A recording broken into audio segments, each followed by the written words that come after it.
বাড়ি তো আজই ছাড়তে হবে না নায়েব মশাই? আর ওসব নামে কেন ডাকা ভাই? জমিদারির সঙ্গে সঙ্গে নায়েবত্ব বুঝেছি। হ্যাঁ, বাড়ি আজকেই ছাড়তে হবে, সেই রকমই তো কথা ছিল।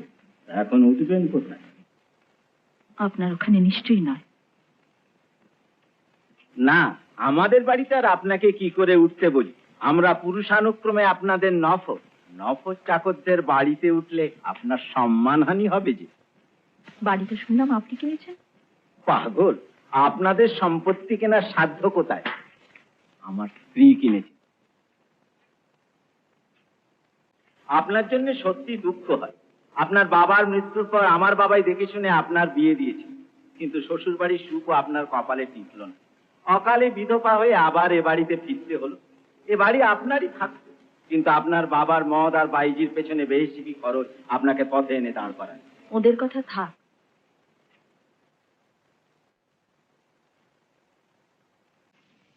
আপনার ঠাকুরদাদা আমার ঠাকুরদাদার পায়ে গুলি চালিয়ে খড়া করে দিয়েছে।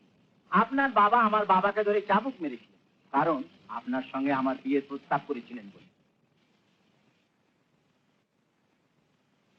আমার ঠাকুরদাদা একদিন প্রতিজ্ঞা করেছিলেন আপনাদের সমস্ত সম্পত্তি তিনি একদিন কিনে নেবেন।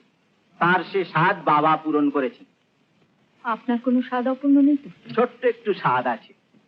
আপনার তো স্বামী সমেত শ্বশুর বাড়ি অনেক আগেই গেছে, আপনারও সন্তানাদি নেই। আজকালকার দিনে বিধবাদের পক্ষে কাশিবাস করা বিপজ্জনক। সেই জন্যে বলছিলাম, আমার ছোট্ট একটা বাগান বাড়ি আছে।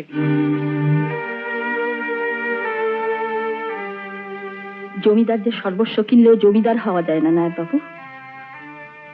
আভিজাত্যের সঙ্গে রক্তের একটা যোগ আছে, সে রক্তের রং নীল।